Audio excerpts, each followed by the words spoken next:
Assalamu alaikum wa rahmatullahi ta'ala wa barakatu. Barkanmu ku da sake saduwa da mu a cikin sabon bidiyon mu. Sunana Yusuf Musa Magawi a tare da abokin tattaunawa na Abdulrahman Sudais. Dan wannan shine sabon zuwan ku wannan tasha tamu. Taimaka ku danna mana alamar subscribe domin shi zai kara mana karfin gwiwa wajen kawo muku sabbin shirye-shirye.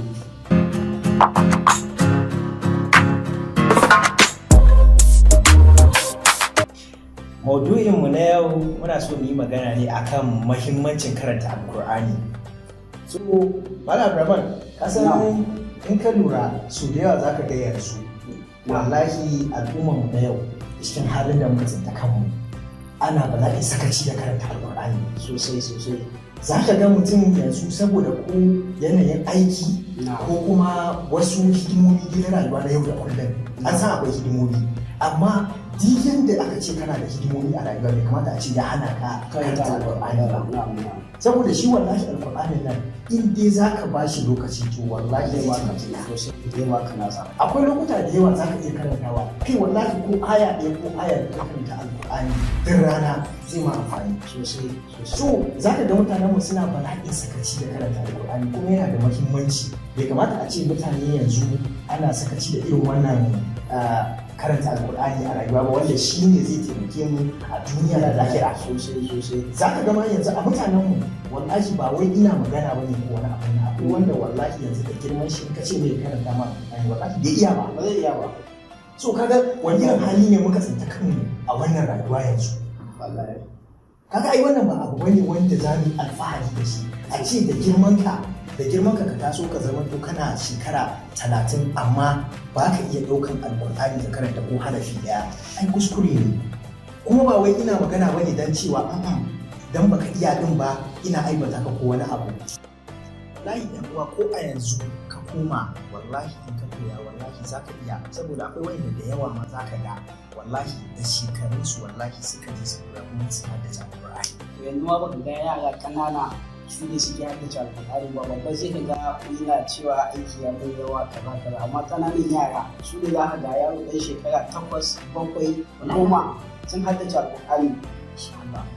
To manyan muna ina Gaskiya ne ma abin da ke bani mamaki wallahi manya ana ina to in ba a zo an koya ba yaro ya zo shi tun yana shekara 10 ya haddace Alkur'ani. kake To kuma manyan nan ban mu tashi mun haddace Alkur'ani nan ba za ka haifi yaranka za su taso su ce baba koya min kaza koya min Qur'ani in suka gane baka iya ba wannan abun kunya ne wallahi ba garama abun kunya ne wannan wallahi.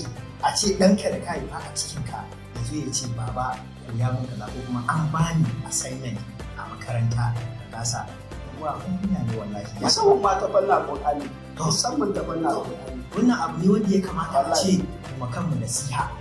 Akwai hadisin manzon Allah sallallahu alaihi wa sallam da take cewa iqra'ul Qur'an fa innahu ya'ti yawmal qiyamati shafi'an li ashabi.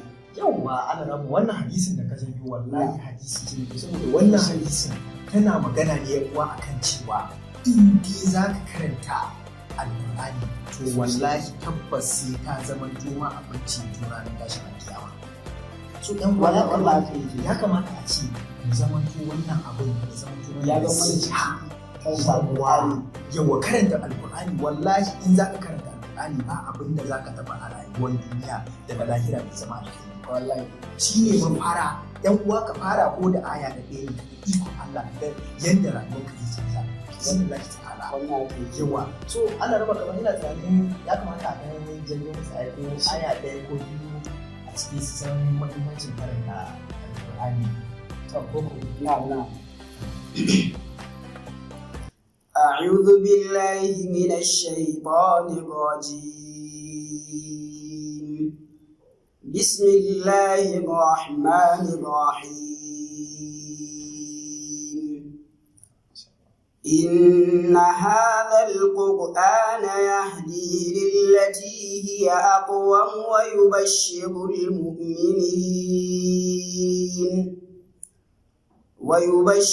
المؤمنين الذين يعملون الصالحات أن لهم أجرا كبيرا وأن الذين لا يؤمنون بالآخرة أعتدنا لهم عذابا أليما ويدع الإنسان بالشر دعاءه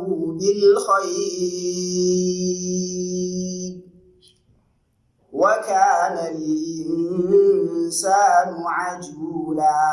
ما شاء الله بارك الله فيك. gaskiya na ji daɗin wannan ayoyi da sun yi da su na yawa Allah saka da